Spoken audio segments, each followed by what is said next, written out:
Hi hello இந்த வீடியோவில் நம்ம என்ன பார்க்க போகிறோன்னு பார்த்தீங்கன்னா ஃபர்ஸ்ட் செமஸ்டரில் இருக்க பிஏ இங்கிலீஷில் அட்வான்ஸ்ட் இங்கிலீஷ் கிராமர்ன்ற சப்ஜெக்டில் வந்து டைப்ஸ் ஆஃப் சென்டென்ஸ் அப்படின்றது யூனிட் 2ல் வந்து இருக்கக்கூடிய ஒரு டாபிக். டைப்ஸ் ஆஃப் சென்டென்ஸ் தான் ஃபஸ்ட்டு என்னென்னு பார்த்துட்டு அந்த இதோடைய டைப்ஸ் அண்ட் ஒவ்வொரு டைப்ஸ்க்கும் வந்து டெஃபினிஷன் அண்ட் எக்ஸாம்பிள்ஸோடு நம்ம இது வீடியோவில் பார்க்க போகிறோம்.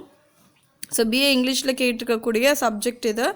ஸோ ஃபர்ஸ்ட் சென்டென்ஸ்னால் என்னென்னு பார்ப்போம். சென்டென்ஸ்க்கான டெஃபினேஷன் ஃபஸ்ட்டு நான் கொடுத்துருக்கேன். A sentence is a group of words which makes complete sense. ஒரு சென்டென்ஸ்ன்றது ஒரு குரூப் ஆஃப் வேர்டு. ஒரு சென்டென்ஸ் வந்து எப்படி ஃபார்ம் ஆகுது? இப்போ ஒரு sentence he is a boy அப்படின்ற இந்த சென்டென்ஸ் எப்படி ஃபார்ம் ஆகுது? நிறைய அதில் இருக்க ஹீ வாஸ் ஏ இது எல்லாமே வந்து ஒவ்வொரு வேர்டு இந்த எல்லா வேர்டும் சேர்ந்து ஒரு சென்டென்ஸாக மாறி ஒரு கம்ப்ளீட் சென்ஸ் கொடுக்குது. அதை படித்து பார்த்தா மீனிங் தரும். ஹீ அப்படின்றது மீனிங் தராது தனியாக. ஒரு சென்டென்ஸாக படிக்கும்போது ஒரு கம்ப்ளீட் சென்ஸ் தரும் இல்லையா? ஸோ அதுதான் வந்து சென்டென்ஸ் அப்படின்னு சொல்கிறாங்க. எக்ஸாம்பிள் பார்த்தீங்கன்னா, man is a social animal by nature, honesty is a best policy. இதெல்லாம் வந்து நார்மலாக ஒரு சென்டென்ஸ்னால் எப்படி இருக்கும்? நீங்கள் எது வேணால் எக்ஸாம்பிளாக சொல்லிக்கலாம். சென்டென்ஸுன்றதுக்கு எக்ஸாம்பிளாக நீங்கள் எது வேணால் கொடுத்துக்கலாம். அண்ட் தென் இதோட டைப்ஸ் பாருங்கள். Types of sentence: declarative sentence, interrogative sentence, imperative sentence, exclamatory sentence, optative sentence. உங்களுக்கு போர்ஷனில் என்ன கேட்டிருக்காங்கன்னு பார்த்தீங்கன்னா, ஸ்டேட்மெண்ட், இன்ட்ராகேட்டிவ், எக்ஸ்க்ளமேட்டரி, இம்பரேட்டிவ் இந்த 4 மட்டும்தான் கேட்டிருக்காங்க. ஸோ அந்த 4 கூட ஒரு எக்ஸ்ட்ரா ஒன்று ஆப்டேட்டிவ் சென்டென்ஸ் அப்படின்னு ஒன்று நான் இதில் எக்ஸ்பிளைன் பண்ணியிருக்கேன். உங்களுக்கு அது போர்ஷனில் கிடையாது. ஜஸ்ட் அப்படின்னா என்னென்னு மட்டும் தெரிஞ்சுக்கோங்க. அதை நீங்கள் டீப்பாக படிக்கணும்னு எந்த அவசியமும் கிடையாது. ஓகே, ஃபஸ்ட்டு நம்ம போர்ஷனில் கொடுத்துருக்க மாதிரி ஸ்டேட்மெண்ட் அப்படின்னா என்னென்னு பார்க்கலாம். ஸ்டேட்மெண்ட்க்கு இன்னொரு நேம் டிக்ளரேட்டிவ் அப்படின்னு சொல்கிறாங்க. டிக்ளரேட்டிவ் சென்டென்ஸ் அப்படின்னா என்னென்னு பார்ப்போம். டெஃபினேஷன் பாருங்கள். A sentence that states or declares something is called an assertive or declarative sentence. இந்த சென்டென்ஸ் தட் ஸ்டேட்ஸ், அதாவது ஒரு சென்டென்ஸ் வந்து ஒரு ஸ்டேட்மெண்ட்டாகவோ இல்லை ஏதோ ஒரு விஷயத்த சொல்ல வர மாதிரி இருந்தாலோ அது வந்து டிக்ளரேட்டிவ் அப்படின்னு சொல்லலாம், ஸ்டேட்மெண்ட் அப்படின்னு சொல்லலாம், இல்லை அசர்ட்டிவ் சென்டென்ஸ். இது மாதிரி இதுக்கு 3 நேம் இருக்குது. இதில் உனக்கு எக்ஸாம்பிள் உங்களுக்கு வந்து இதில் ஸ்டேட்மெண்ட்டுன்னு வெளியே கொடுத்துட்டாங்க. டிஃபைன் ஸ்டேட்மெண்ட் அப்படின்னு கூட 2 மார்க்கில் கேட்கலாம். அப்படி கேட்டால் நீங்கள் உடனே வந்து அதுக்கான ஆன்சர் ரைட் பண்ணுறீங்க. சப்போஸ் அவங்க வந்து டிஃபைன் அசர்ட்டிவ் சென்டென்ஸ் அப்படின்னா, ஐயோ நம்ம அசர்ட்டிவ் நமக்கு போர்ஷனில் எதுவுமே இல்லையே, நம்ம ஸ்டேட்மெண்ட் மட்டும் தானே படிச்சுட்டு இருக்கோம், ஒருவேளை டிக்ளரேட்டிவ்னு கொடுத்தாலுமே உங்களுக்கு கன்ஃபியூஸ் ஆவீங்க. ஸோ நீங்கள் வந்து இந்த 3 நேமையுமே வந்து ஞாபகம் வச்சுக்கணும். ஓகே, இதுக்கு எக்ஸாம்பிள் பாருங்கள். Delhi is the capital of India. The Taj Mahal is built by Shahjahan. The earth moves around the Sun. Telugu is spoken in Andhra Pradesh. Sarojini Naidu is an Indian போய்டஸ். Okay, ஏன் இத்தனை எக்ஸாம்பிள் கொடுத்துருக்கேன்? இதில் எதுவுமே அண்டர்லைன் பண்ணலையே, எதுவும் மார்க் பண்ணலையேன்னு பார்ப்பீங்க. இது அதாவது ஸ்டேட்மெண்ட், அதாவது ஒரு விஷயத்தை இருக்கிற ஒரு விஷயத்த சொல்கிறாங்க. அதாவது ஒரு சிம்பிள் சென்டென்ஸில் ஒரு விஷயத்த சொல்லும்போது அது டிக்ளரேட்டிவ். இதாக இருக்குது, இது இப்படி இருக்குன்றத நார்மலாக சொல்கிற ஒரு விஷயம்.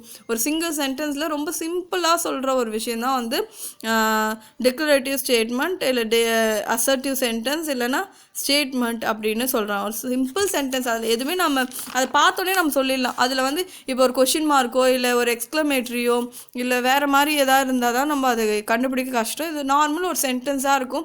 அதில் எந்த ஒரு இதுவுமே இருக்காது. நார்மல் இருக்கிற ஒரு விஷயத்த ஒரு ஸ்டேட்மெண்ட்டாக நமக்கு வந்து கொடுத்துருப்பாங்க. நெக்ஸ்ட் வந்து interrogative sentence.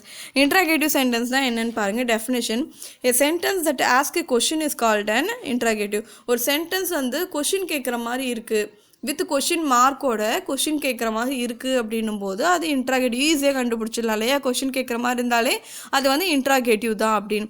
What do you want? Do you know English? Did you post the letter? Where did you go yesterday? When do you return from Delhi? இது எல்லாமே கொஷின் தான். இது எதுவுமே நம்ம ஆன்சர் நம்ம வந்து வேறு மாதிரியோ ரெக்வஸ்டாவோ வேறு எதுவுமே இல்லை. நார்மலாக ஒரு கொஷின் மாதிரி கொடுத்துருக்காங்க. ஓகேவா?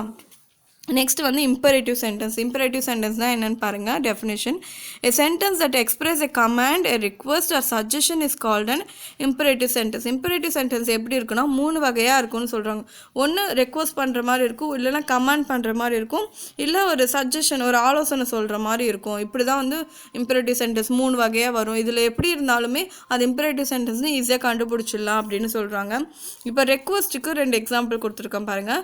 இம்பரேட்டிவ் சென்டென்ஸ் எப்படி இருக்கும்னு சொல்லியிருக்காங்க. ரெக்வஸ்ட் பண்ணுற மாதிரி இருக்கும். அதாவது please post the letter, May I use your phone. இது ரெண்டுமே ரெக்வஸ்ட் தான். இப்போ இதில் கொஷின் மார்க் வந்திருக்கு, இது இன்ட்ரகேட்டிவாக மாறாதா அப்படின்னு கேட்கலாம். இது கொஷின் தான், பட் எப்படி இருக்குது கொஷின் ரெக்வஸ்ட்டில் இருக்குது. கொஷினே ரெக்வஸ்ட்டாக வந்துச்சுன்னா அது வந்து இம்பரேட்டிவ் சென்டென்ஸ் தான், அது வந்து இன்ட்ராகேட்டிவில் வராது. அண்ட் தென் கமாண்ட் பாருங்கள், கமாண்டில் 3 சொல்லியிருக்கேன். கமாண்ட் பண்ணுறது, ஒருத்தவங்களை இதுதான் செய்யணும் அப்படின்னு சொல்கிறது. Don't smoke in the room, stop there, be regular to your classes. So இது எல்லாமே வந்து கமாண்ட் பண்ணுறது. இது நீ செஞ்சு தான் ஆகணும், இந்த ரூமில் ஸ்மோக் பண்ணக்கூடாது, இங்கே நில்லு, அண்ட் தென் கிளாஸ்க்கு ரெகுலராக வரணும் அப்படின்றது எல்லாமே கமாண்டாக சொல்கிற ஒரு விஷயம். அண்ட் தென் பார்த்திங்கன்னா சஜஷன்னா ஆலோசனை, அதாவது ஒரு பிளானோ ஐடியாவோ சம்படி வந்து மென்ஷன் பண்ணுறது, சம்படி எல்ஸ்க்கு ஒருத்தவங்க இன்னொருத்தவங்களுக்கு சொல்கிறது, டு டிஸ்கஸ் ஆர் கன்சிடர், இதை வந்து கன்சிடர் பண்ணுங்கள், இது எடுத்துக்கோங்க, இந்த ஒரு விஷயம்ன்ற மாதிரி நல்லதுன்ற மாதிரி நம்ம சொல்கிறது. அதுக்கு எக்ஸாம்பிள் பாருங்கள், you should help the poor, இது வந்து இதை கன்சிடர் பண்ணி இது மாதிரி நீங்கள் பண்ணுங்க அப்படின்னு சொல்கிற ஒரு விஷயம். You must apply for a job, இதுவும் வந்து ஒரு சஜஷன் மாதிரி, ஒரு ஆலோசனை மாதிரி கொடுக்குற ஒரு விஷயம் தான். ஸோ இப்படி இந்த 3 கைண்ட்ஸில் எது வந்தாலுமே அது இம்பரேட்டிவ் சென்டென்ஸை நீங்கள் ஈஸியாக கண்டுபிடிச்சிடலாம். அண்ட் தென் எக்ஸ்க்ளமேட்ரினா என்னென்னு பாருங்கள், இதுக்கு definition, a sentence that express some strong or sudden feeling is called an exclamatory sentence. Exclamatory சென்டென்ஸ்னால் ஒரு ஸ்ட்ராங்கான, நார்மலாக இல்லை, ரொம்ப ஸ்ட்ராங்காக ஒரு சடன் ஃபீலிங்கை எக்ஸ்ப்ரெஸ் பண்ணுறதான் வந்து எக்ஸ்க்ளமேட்ரின்னு சொல்லியிருக்காங்க. எக்ஸாம்பிள்னால் சடன் ஃபீலிங்ஸ்னால் அது நார்மலாக இது எப்படின்னா ஒரு ஹாப்பினஸோ சேட்னஸோ வாட்டர் இட் இஸ் எல்லாமே கலந்து வர்றது தான் வந்து இதில் எக்ஸ்க்ளமேட்ரியில். வாட் எ கிரேட் சக்ஸஸ் அப்படின்னு ஒரு ஆச்சரியப்பட்டு நம்ம ஒரு ஹாப்பினஸை சொல்கிறதா இருந்தாலும் சரி, வாட் எ ஷேம் அப்படின்னு சொல்லி துக்கமாக சொல்கிறதா இருந்தாலும் சரி, இது எல்லாமே வந்து எக்ஸ்க்ளமேட்ரியாக சொல்கிறது. அதாவது how beautiful Madhavi is, what a great success இப்படின்னு ஒரு எக்ஸ்க்ளமேட்ரி கொடுக்குற மாதிரி சொல்லும்போது அது வந்து இந்த மாதிரி இதில் வந்து வரும்னு சொல்கிறாங்க. அண்ட் தென் இந்த ஆப்டேட்டிவ் சென்டென்ஸ்ன்றது போர்ஷனில் கிடையாது. இப்படின்னா என்னென்னு மட்டும் தெரிஞ்சுக்கோங்க. இதோட டெஃபினேஷன் இதில் என்ன சொல்கிறாங்க அப்படின்னா, a sentence that express a wish, probability or supposition is called an optative sentence. ஒரு சென்டென்ஸ் வந்து நம்ம என்னோட விருப்பம் இது அப்படின்னு நம்ம ஒரு ஏதாவது ஒன்று சொல்கிறோம், இல்லை வந்து இதுதான் வந்து ஃப்யூச்சரில் நடக்கும், ப்ரொபாபிலிட்டி அப்படின்னா ஃப்யூச்சரில் நடக்க போகிற ஒரு விஷயத்த சொல்கிறது, சப்போசிஷன்னா இல்லை ஏதோ ஒரு கற்பனை பண்ணிட்டு நான் இப்படி நினைக்கிறேன் அப்படின்னு ஒரு விஷயத்தை நம்ம எதெல்லாம் நம்ம சொல்கிறோமோ, நம்மளோட விஷ், நம்மளோட டிசையர், இதுமாரி சொல்லும்போது அது ஆப்டேட்டிவ் சென்டென்ஸ்ன்னு சொல்கிறாங்க. எக்ஸாம்பிள் பாருங்கள், I wish you were my wife, நான் நினைக்கிறேன் நான் வந்து நீ என்னோட மனைவியே வரணும்னு நான் ஆசைப்படுறேன், இது என்னோட விஷ், என்னோட டிசையர் அப்படின்னு சொல்லும்போது இது கண்டிப்பாக optative sentence. If I had wings I would fly, இது என்னென்னா கற்பனை, சப்போசிஷனாக கூட எடுத்துக்கலாம். இஃப் ஐ ஹேட் விங்ஸ், எனக்கு விங்ஸ் இருந்தால் நான் பறப்பேன் அப்படின்னு, இது மாதிரி இருந்தால் எண்ணுதல், அது வந்து சப்போசிஷனில் தான் வரும்.